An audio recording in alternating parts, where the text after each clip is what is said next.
Greetings to everyone. I'm Swastika Sangi from class 11 Science. ये है मेरी फिजिक्स की प्रैक्टिकल एक्टिविटी।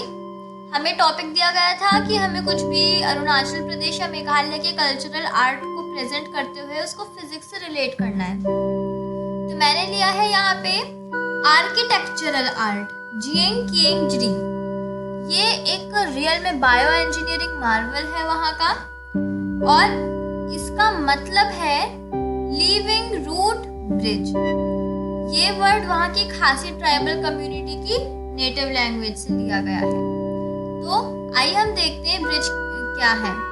ये एक टाइप की सस्पेंशन ब्रिज है जिनको पूरी तरह एक ट्री की एरियल रूट से यानी कि ट्री शेपिंग से बनाया गया है।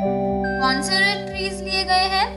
फाइकस इलास्टिका यानी कि रबर फिग ट्रीज, जिन्हें हम कॉमन लैंग्वेज में बैनियन ट्रीज या फिर बरगद के पेड़ भी कहते हैं। इसे वहाँ के खासी एंड जैंतिया ट्राइबल कम्युनिटी के लोग बनाते हैं और ये हैंडमेड ब्रिज है। ये ही ट्रीज क्यों लिए जाते हैं? क्योंकि इन ट्रीज की जो रूट्स हैं वो बहुत इलास्टिक होती हैं और ये ट्रीज वहाँ पे पाए भी बहुत जाते हैं। ये ट्रीज वहाँ के एडवर्स वेदर यानी कि तेज बारिश और इन सब चीज़ों को झेल लेते हैं।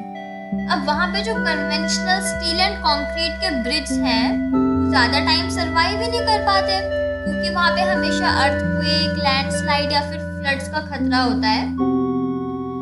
उस वजह से जो कन्वेंशनल ब्रिज होते हैं वो कुछ डिकेड्स में ही टूट जाते हैं, जबकि ये लिविंग रूट ब्रिज टाइम के साथ साथ ज़्यादा एफिशिएंट, ज़्यादा ड्यूरेबल होते जाते हैं।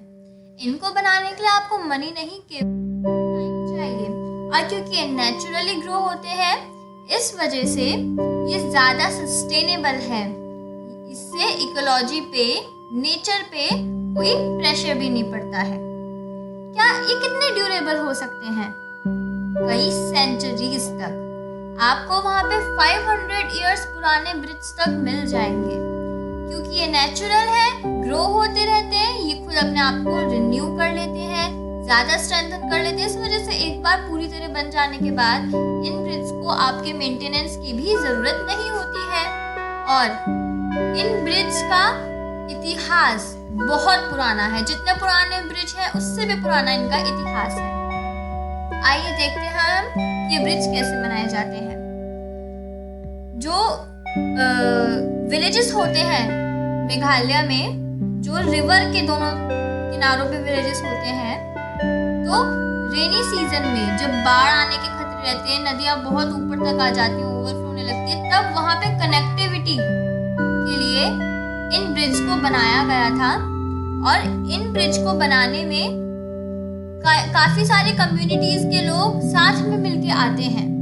So that's why these bridges are a living example of human interaction, social bonding, and these are themselves perpetual works in progress. तो दोनों किनारों पे कुछ सैपलिंग्स प्लांट की जाती हैं, जो जब ग्रो होती हैं, जब उनमें एरियल रूट्स आने लगती हैं, तो उनको मैनिपुलेट किया जाता है, उनको शेप दी जाती है, लगाया जाता है दूसरे किनारे तक। उसके लिए यूज की जाती हैं स्कैफोल्ड्स, यानी कि वो कुछ स्ट्रक्चर्स होते हैं, ढांचे, शुरुआती ढांचे, वो रूट्स को रैप किया जाता है, ले जाया जाता है आगे तक। ये जो स्कैफोल्ड्स होते हैं बैम्बू या वुड या जो भी मटेरियल वहाँ पे इजीली अवेलेबल होते हैं नॉर्थ ईस्ट साइड में, उसके बनते हैं। और जब इन रूट्स को हम टाई कर देते हैं तब वो फ्यूज कर जाते हैं, मर्ज हो जाते हैं, और इस बायोलॉजिकल प्रोसेस को कहते हैं एनास्टोमोसिस। कई तरीके और भी हैं, अलग अलग जगह पे अलग अलग तरीके से ब्रिज बनते हैं।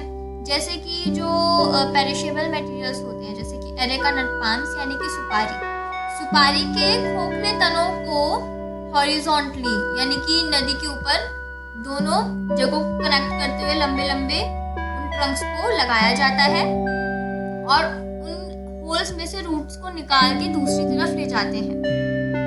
तो ये जो हॉलो ट्रंक्स होते हैं, ये उन रूट्स को गाइड भी करते हैं सही डायरेक्शन प्रोटेक्ट भी करते हैं और जब धीरे धीरे ट्रंक्स गल जाते हैं तो ये रूट्स को नरिशमेंट भी देते हैं। कुछ जगहों पे अगर pre existing conventional steel bridge होते हैं तो क्योंकि लोगों को पता है कि वो ब्रिज टेम्परेरी ज्यादा टाइम तक तो टिकेंगे नहीं, तो उसके ऊपर से रूट्स को ले जाते हैं, वहां पे रैप करते हुए रूट्स को ले जाते हैं और जब तक वो रूट्स का ब्रिज बनके तैयार नहीं होता तब तक वो स्टील वाला ब्रिज यूज कर लेते हैं और जब स्टील वाला ब्रिज गिर जाता है तब तक रूट वाला ब्रिज तैयार ही हो जाता है, तो फिर वो यूज होने लग जाता है। अब हम देखते हैं इसके पीछे की फिजिक्स। जैसा कि हम जानते हैं कि जो ब्रिज होता है उसके ऊपर से जब भी कोई लोड जाता है तो उस पर प्रेशर पड़ता है, केबल वायर्स में टेंशन होता है, ब्रिज में स्ट्रेस बिल्डअप होता है, तो उससे जो ब्रिज पे ओवरऑल पड़ता है यानी कि उसमें जो डिफॉर्मिटी आती है वो लॉन्ग टर्म में जब धीरे धीरे स्ट्रेन पड़ता रहता है तब लॉन्ग टर्म में ब्रिज उससे कमजोर हो जाता है।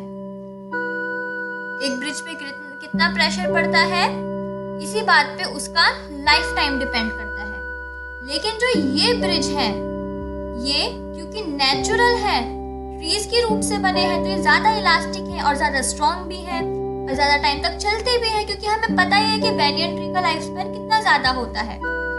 एक ब्रिज में एक ऐसा पॉइंट आता है जब उसमें इलास्टिक फटीग हो जाता है।